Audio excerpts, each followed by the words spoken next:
Water. Wonderful. So welcome everybody, and thank you so much for taking the time to be here with us this evening. I'm looking forward to the session very much, but before we dive in, I just want to give you a little quick overview on who I am and what I do. My name is Shireen. I'm the founder of Grace Valley Wildlife Rescue, and we are the wildlife rescue division of the Greyton Farm Animal Sanctuary.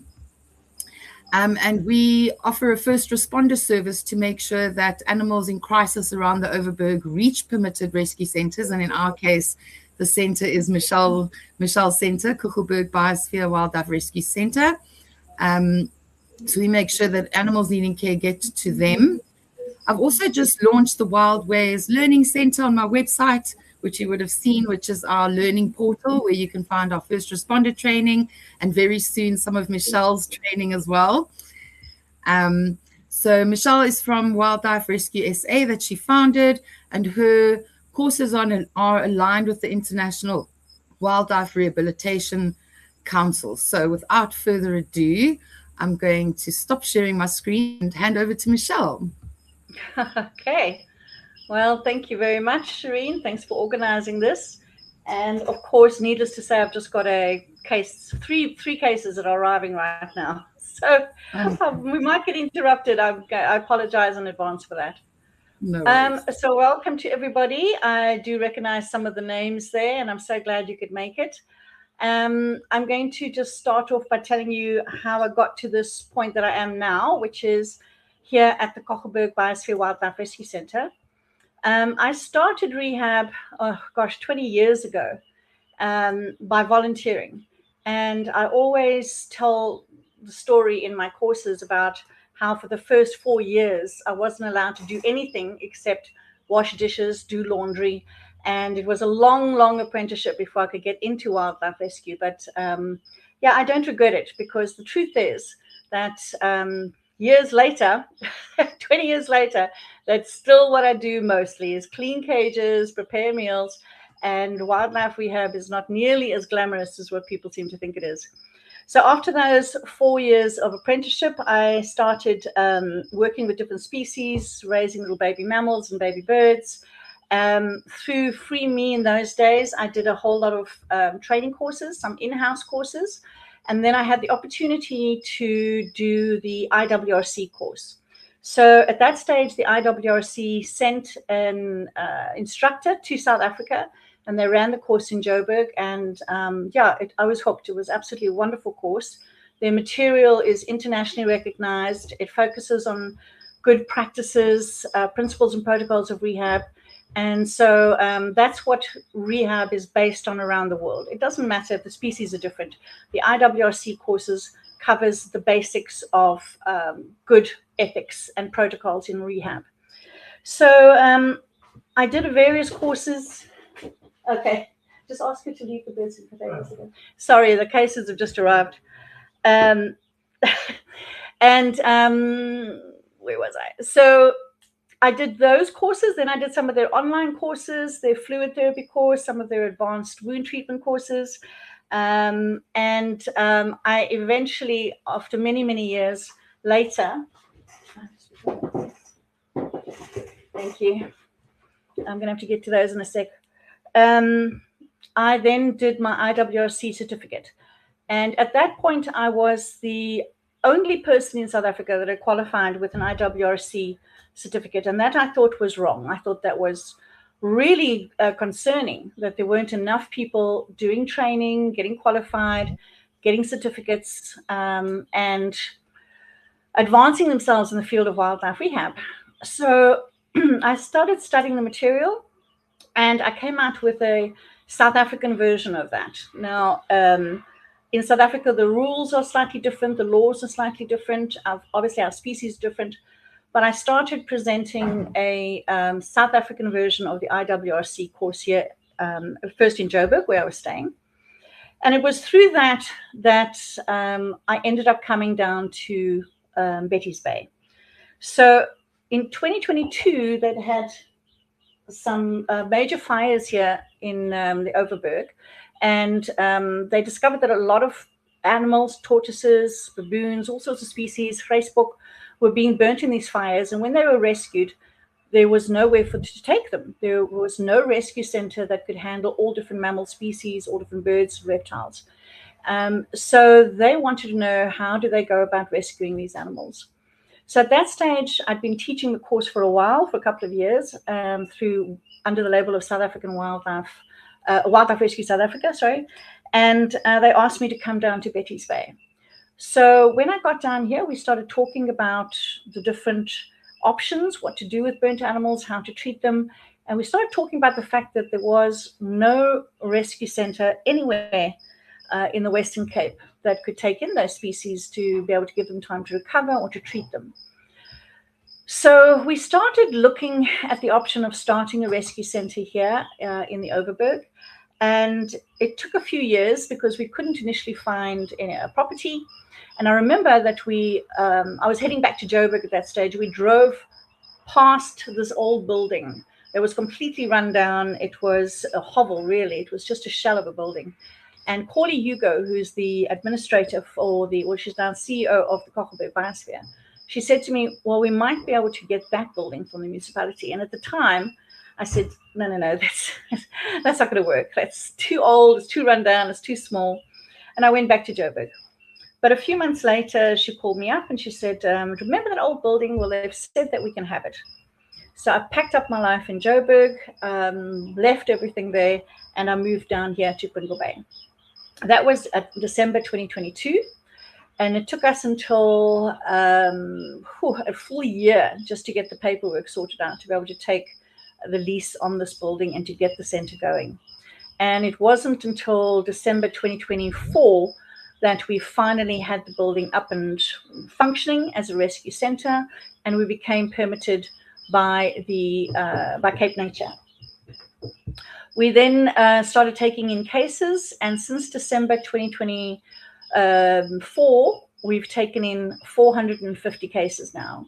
So it is clear to me that there was a dire need in this part of the world for a rescue center. Our main focus here is blue cranes. We have had quite a few blue cranes come into us for various reasons. Found in fields, not flying, broken legs. We found chicks that were orphaned, where parents were killed or they were separated from their parents. And so blue cranes became our main species here. We've been very fortunate then that through the Endangered Wildlife Trust, we managed to get some funding, which helped us with building enclosures big enough for blue cranes, because obviously we had to be able to give these cranes the space they need to fly, to exercise, to heal. And so we currently have the biggest flight aviary in the Western Cape, as far as I know. I stand to be corrected, but we have a flight aviary that is 4,000 cubic meters in size. This allows blue cranes to fly laps and to exercise.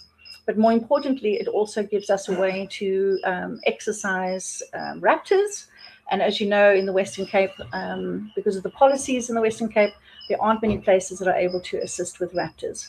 So we've been very, very fortunate in that sense that we've been able to do quite a lot of work and be able to return a lot of raptors back out into the wild.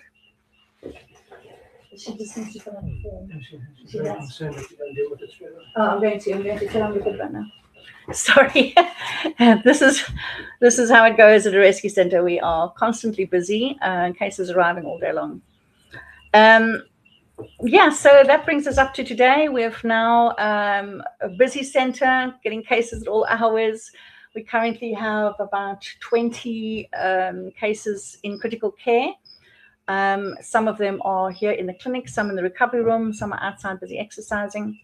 And we are funded through the generosity of the community. We've been very, very fortunate in that we have a fantastic community here. The biosphere is a UNESCO recognized biosphere. It is one of the wonders of the world when we talk about biodiversity and the fauna and the flora here. It is absolutely fantastic. So it's recognized by UNESCO, and through and under the banner of the biosphere, we are the branch that helps with preserving biodiversity, looking after nature. And so we're one of, I think, 7 projects that the biosphere runs. And so it's been through that connection with the biosphere that the community have gotten so involved and have helped us and have managed to get the center up and running. So that has brought us up to where we are today. And we are now currently, as I say, up to 450th patient and in our second year of operation. And we have received 50 different species across the board, about 60% birds, and of the birds, about 60% of those are raptors. About 30% mammals, which is everything from tiny little field mice, mongoose, genets, porcupines. We've had quite a few antelope, and we have a badger currently as well. So yeah, that brings us up to today. Amazing. What a journey from north to south. I'm so grateful that you actually are in my neck of the woods. I feel honored. It's been so wonderful. But so now, yeah, tell us about your 2-day training course. I know we've got one coming up at the end of May in Cape Town. Give us a bit of an idea of what that entails, and also the type of person that it's catered to, that it's centered around. Basically, this came about, as I said, because of the IWRC course. So it's based almost exactly on their 2-day course. They have a 2-day basic introductory course to wildlife rehabilitation, and it follows the same subjects in the same order.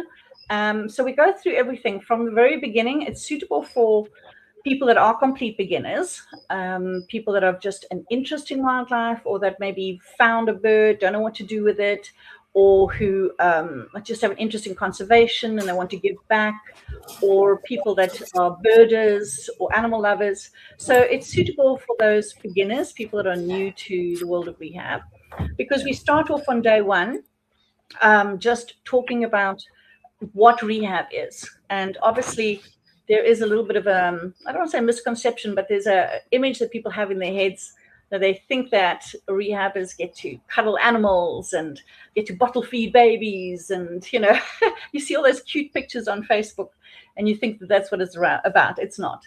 So the first day is a bit of a reality check. This is what it's about. This is what we're doing.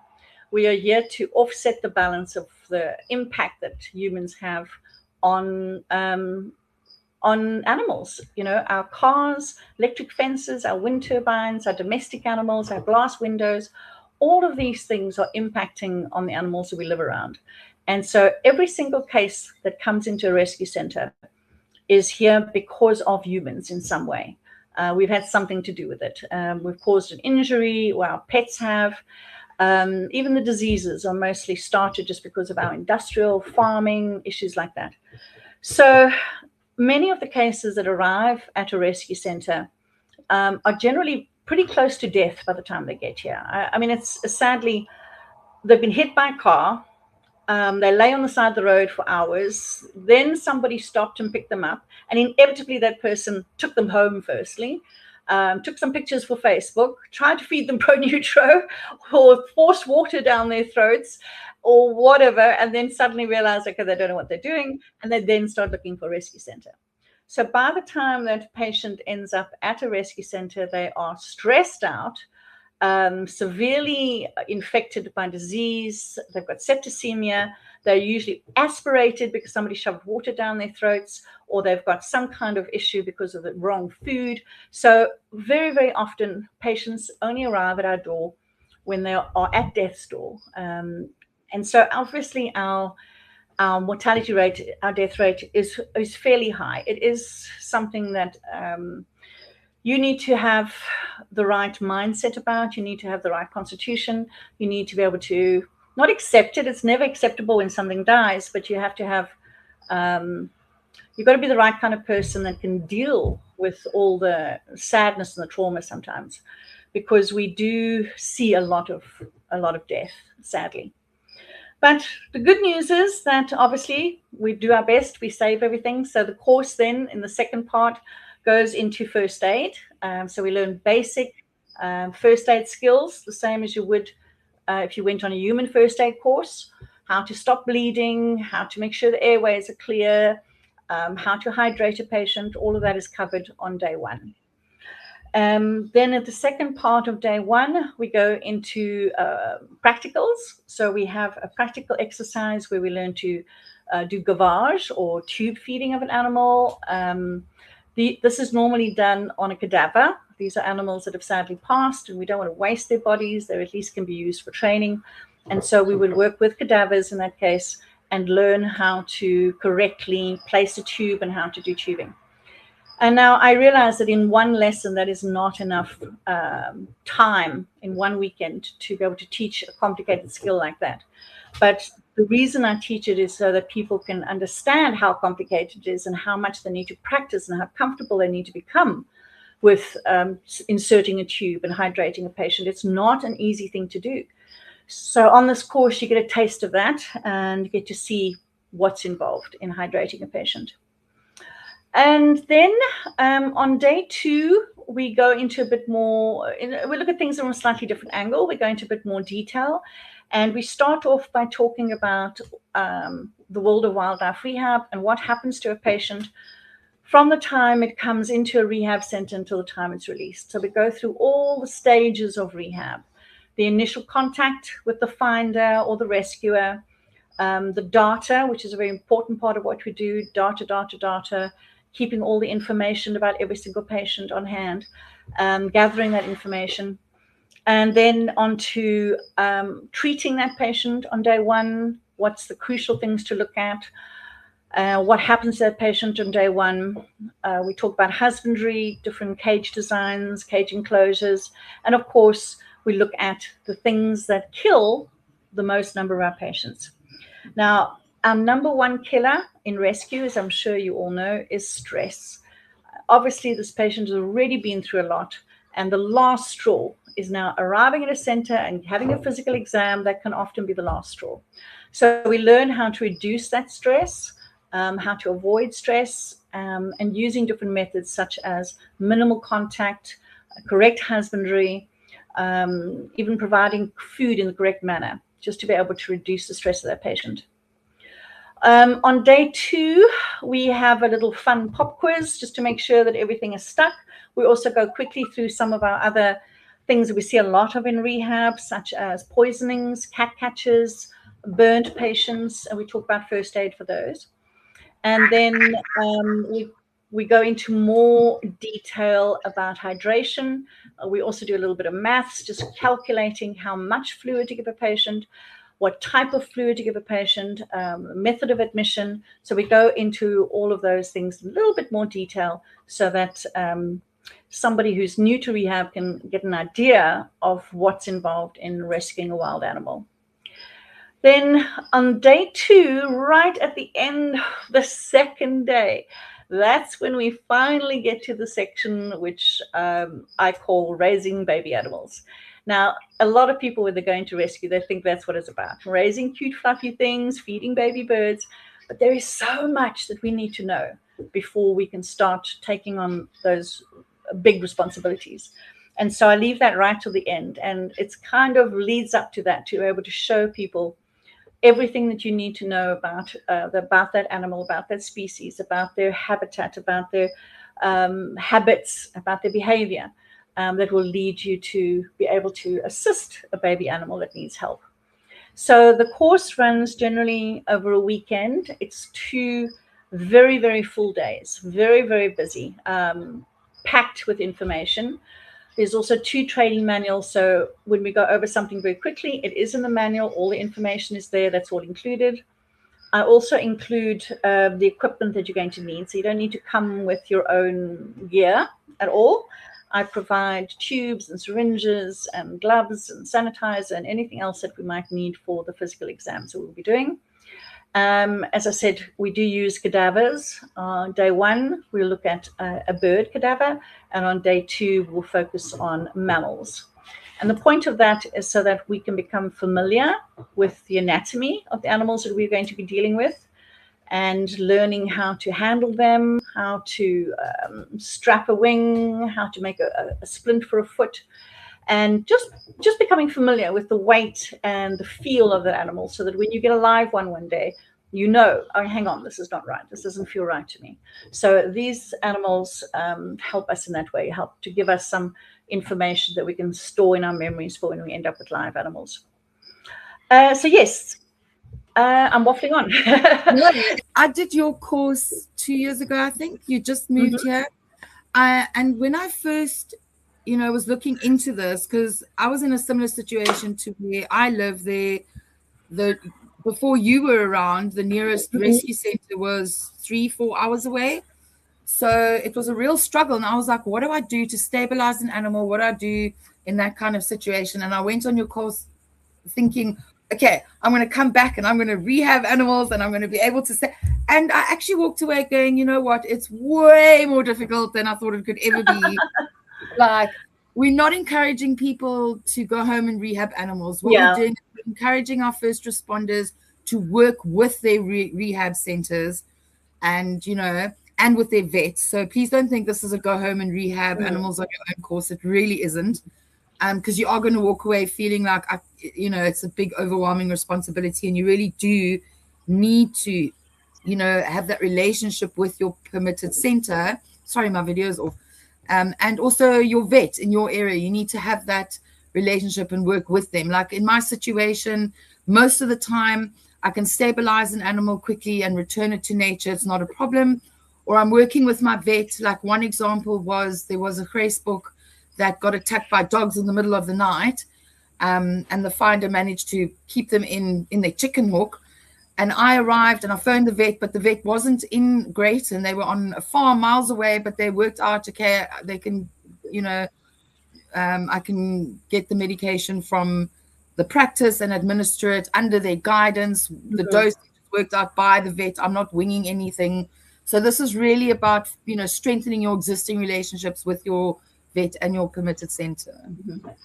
I must be honest, the comment that I get most often at the end of my courses, very, very often people walk out saying, you know what, I didn't realize how much it is I don't know. So that is really the answer that I want to hear from people. I want them to be excited about rehab, but excited about learning more, about getting the experience, about doing it together with your mentor.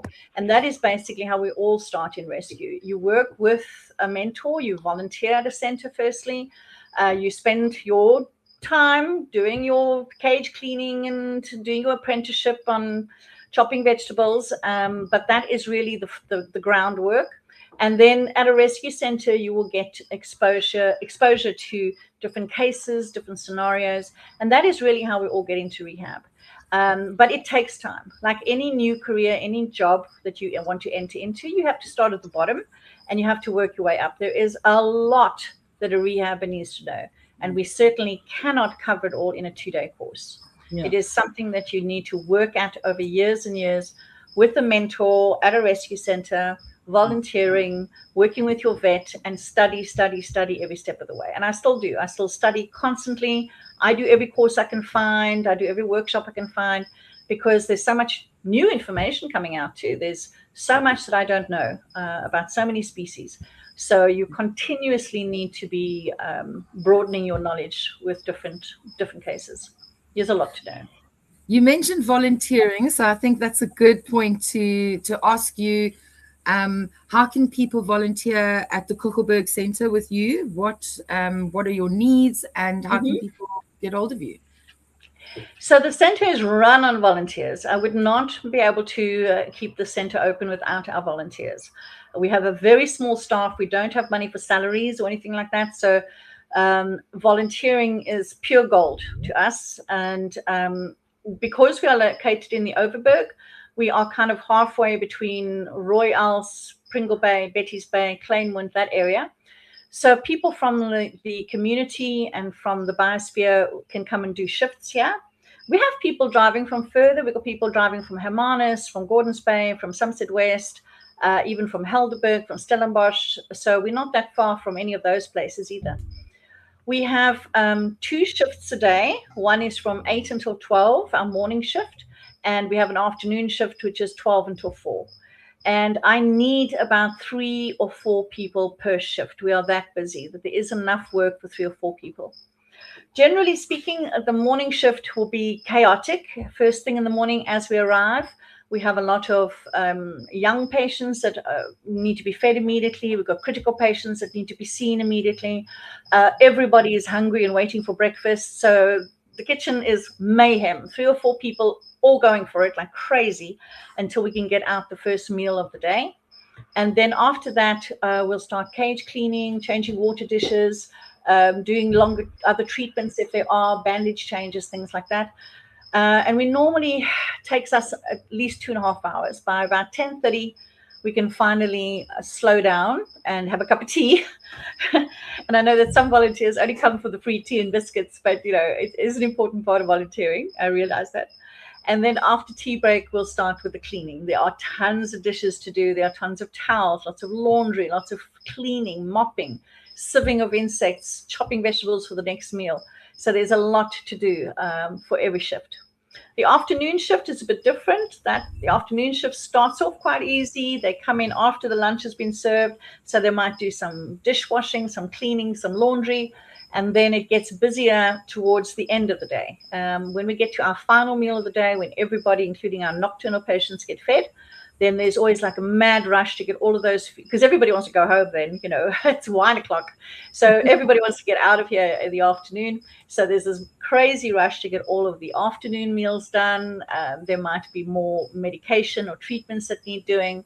Checking up on final patients. There's a lot of patients that need to be put to bed, locked up for the night, cages closed, curtains dropped over everybody, final meals of the day. And then we try to finish at about 4:30, as I said. Today we finished at 5:30. It was an early day. We just never get out of here as early as we'd like to, especially in summer when there's so much going on. And then for guys that want to volunteer, there is a lot to do. It's not just kitchen food. We are still building. We're still putting up closures. There is constant maintenance, woodwork, welding, fences that need repairing. There is so much maintenance work that goes on. Our fire break needs cutting again. So if we can get some young, fit, strong men to volunteer sometimes, there's plenty of heavy labor that needs some strong guys as well. Hint, hint.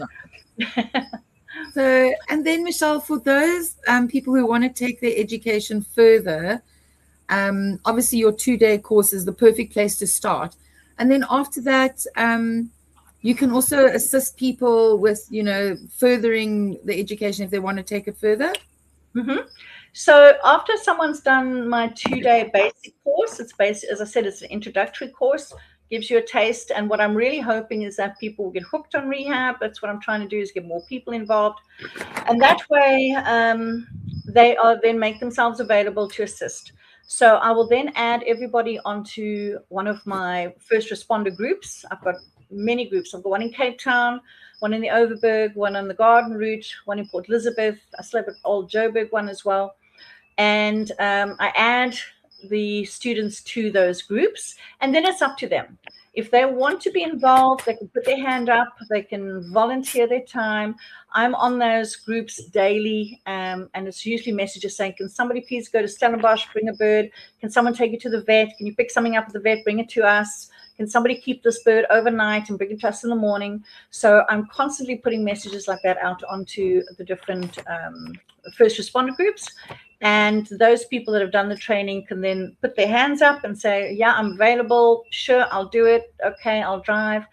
I have some volunteers. I have one lady that lives in Paarl, and she drives all the way here on a regular basis, even with a little Mossie, a little dove. She doesn't mind. She gets in her car and she'll drive all this way. And it's people like that that I absolutely cherish, because I can't get there. I can't get away from the center in the daytime. So having people that are willing to drive to the different locations, pick up patients, sometimes catch them. And then, of course, there's also the releases. Everybody wants to do a release. It's the best part of the whole job, watching that patient go back out into the wild. So if people put their hands up and say, I'm available tomorrow, I can help, then I would ask people to go and release patients, take them back to where they came from, put them back in the nest, or whatever the case is. So there's lots that people can do after the course to gain experience and to gain some more knowledge. And it's up to them how much they want to learn. When they come here with patients that they've traveled halfway across the province with, they're welcome to stay and see that patient being treated, learn what it is we're going to do for the patient, and it's up to them how much they want to learn. My door is always open to those people that show an interest. Keep in mind that obviously as a rescue center, as a rehabilitation center, we're not a sanctuary. So that means that we do not have any animals on display. We can't charge an admission fee. We don't have a gift shop. We can't charge people to come and see things. So we have no source of income at a rescue center other than donations that people make at the door when they drop off something. So the way that we are going to keep this center above ground, the way that we're going to keep it running is by doing training and courses and conferences and talks and workshops.